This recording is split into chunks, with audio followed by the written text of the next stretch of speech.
Assalamualaikum warahmatullahi wabarakatuh. Para pemirsa kaum muslimin rahimakumullah.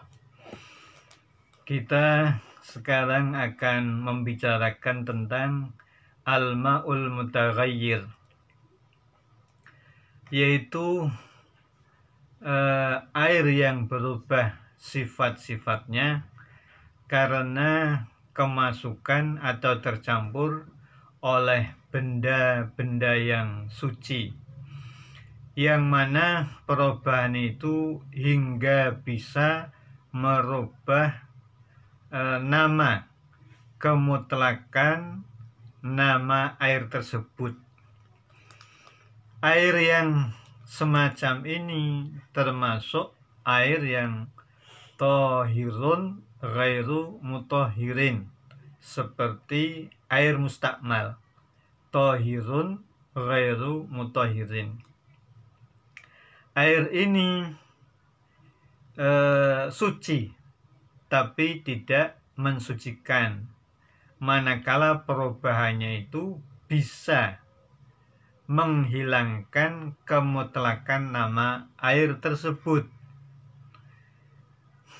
Artinya, jika perubahan itu terjadi sangat sedikit, maka air tersebut tetap dalam kategori air mutlak, yaitu air yang suci dan mensucikan. Perubahan ini bisa terjadi secara hissiyan atau bisa terjadi secara takdirian. Saya akan contohkan, ada air 2 liter di dalam ember. Kemudian air 2 liter itu kita campuri air jeruk 1 liter. Maka otomatis air yang 1 ember itu akan air yang ada di dalam ember 2 liter air mutlak, kemudian dicampur dengan 1 liter air jeruk, maka air sekarang jumlahnya 3 liter. Air yang 3 liter ini otomatis akan mengalami perubahan, tidak lagi menjadi air mutlak tetapi air al-mutaghayyir. Contoh yang lain, kita punya air mutlak, air sumur katakanlah 2 liter, kita tuangkan di dalam 1 ember, di dalam ember. Kemudian kita tambah, kita campur dengan 1 liter air susu, maka terjadi perubahan. Jumlah air yang sekarang 3 liter itu tidak lagi murni sebagai air mutlak, tapi airnya sudah berubah menjadi air al-mutaghayyir. Perubahan ini jelas besar sehingga bisa merubah nama kemutlakan air tersebut. Kemutlakan air tersebut yang semula dikatakan air sumur, sekarang tidak bisa untuk kita katakan air sumur atau air mutlak, karena telah mengalami perubahan yang banyak, yang besar. Itu yang demikian itu perubahan hissiyan. Perubahan hissiyan artinya perubahan tersebut bisa kita indra oleh mata, warnanya bisa berubah, tidak lagi bening. Kemudian rasanya bisa kita indra dengan lidah kita, sehingga yang semula tawar rasanya menjadi ada rasa susunya, atau menjadi ada rasa jeruknya. karena dicampur dengan air jeruk umpama. Terus baunya bisa kita indra dengan hidung. Sekarang tidak lagi tawar, tapi ada bau-bau susunya atau ada bau-bau jeruknya. Ini namanya perubahan secara hissi. Kemudian contoh yang perubahan secara takdirian, secara diperkirakan, yaitu kita punya 2 liter air mutlak, air sumur, yang kita tuangkan di dalam ember, kemudian kita campur dengan air mustakmal. Air mustakmal itu air suci, tapi tidak mensucikan.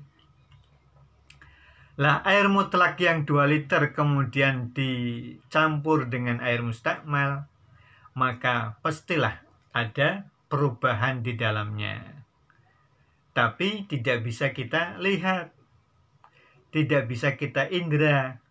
Kenapa? Karena antara air mutlak sumur yang 2 liter itu dengan 1 liter air mustakmal ini memiliki sifat-sifat yang sama.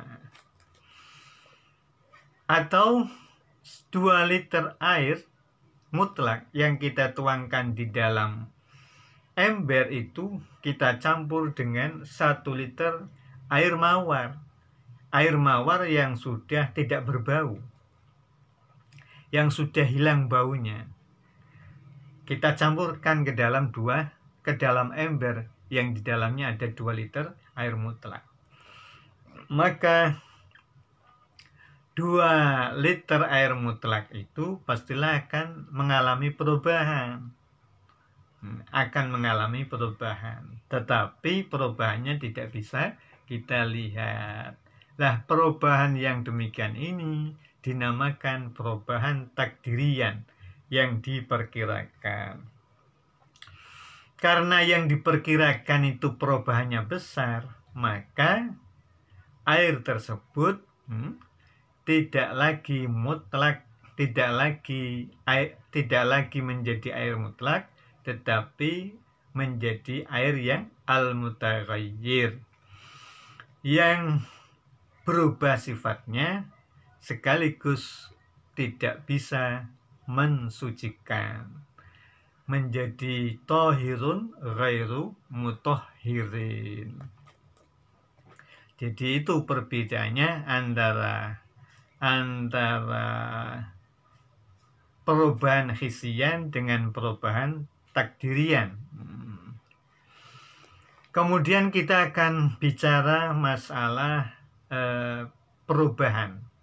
Nah, ternyata perubahan air mutlak, sifat-sifatnya berubah, baunya, bisa warnanya, bisa rasanya, itu tidak selalu merubah statusnya yang semula air mutlak menjadi air mutaghayyir, air tohirun ghairu mutahhirin.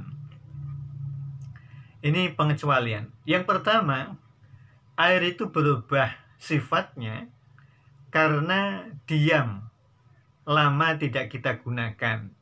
Air yang diam, lama tidak kita gunakan, air tersebut baunya bisa membusuk, baunya bisa busuk. Seperti kita punya air dalam bejana, sudah 1 minggu tidak kita gunakan, tidak kita sentuh, air itu akan berubah baunya. Perubahan yang demikian tidak berpengaruh kepada kemutlakan nama air tersebut, tidak merubah nama kemutlakan air tersebut.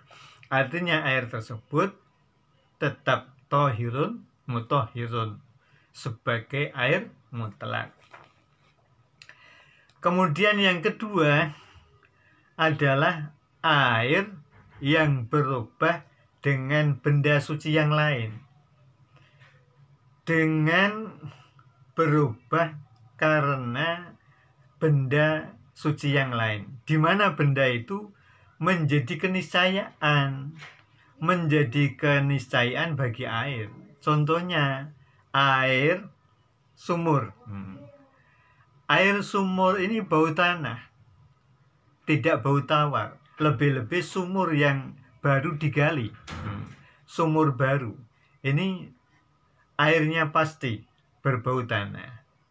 Nah, air yang semula baunya itu tawar, sekarang menjadi bau tanah, ini tidak masalah. Artinya perubahan itu tidak berpengaruh pada kemutlakan air tersebut. Air tersebut tetap suci mensucikan. Kenapa? Karena perubahannya akibat keniscayaan air tersebut pada tempatnya, pada benda itu, yaitu dalam hal ini adalah tanah. Atau di daerah yang sumber belerang, maka air yang ada di wilayah itu akan selalu berbau belerang. Ini tidak masalah, sekalipun baunya berubah, tidak tawar tapi baunya bau belerang. Kenapa demikian? Karena perubahan bau tersebut akibat dari keniscayaan air pada tempatnya yang selalu berbau belerang. Artinya memang wilayahnya wilayah belerang. Yang ketiga, perubahan itu tidak terjadi karena percampuran, tapi perubahan itu terjadi karena berdampingan. Misalnya, kita meletakkan satu ember air mutlak, kemudian berdekatan dengan satu jerigen, ya, atau satu ember juga, satu ember minyak tanah. Dalam waktu yang cukup lama, 1 hari 2 hari, maka air ember ini akan berbau minyak tanah. Namun perubahan bau yang semula tawar menjadi baunya minyak tanah ini tidak merubah nama kemutlakan air tersebut, ya. Artinya air tersebut tetap suci mensucikan, sebab perubahan bau ini tidak melalui proses percampuran, tetapi melalui proses pendampingan, berdampingan. Sekali lagi bahwa air yang demikian itu tetap thahirun mutahhirun. Barangkali itu yang dapat saya sampaikan tentang air al-mutaghayyir.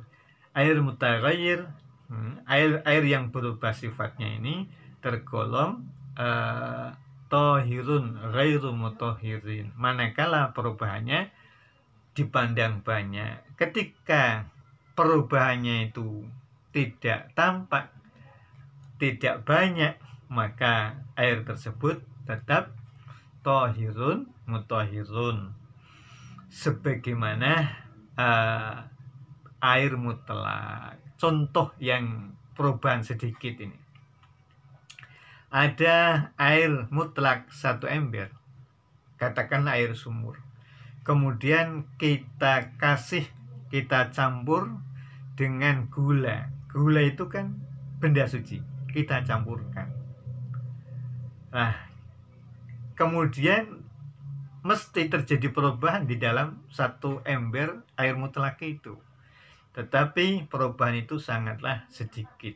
Oleh karena satu ember air mutlak yang dicampur dengan 1 sendok gula, 1 sendok gula ini tidak merubah air tersebut semula air mutlak menjadi air al-mutaghayyir. Jadi tidak mengalami perubahan ini, tidak bisa merubah sifat tuhuriyahnya. sifat air yang mensucikan itu. Artinya air tersebut tetap sebagai air mutlak yang tohirun mutohirun, sekalipun telah mengalami perubahan. Karena perubahan itu dipandang sedikit. Demikian yang dapat saya sampaikan, mudah-mudahan bermanfaat. Al-afa minkum. Wassalamualaikum warahmatullahi wabarakatuh.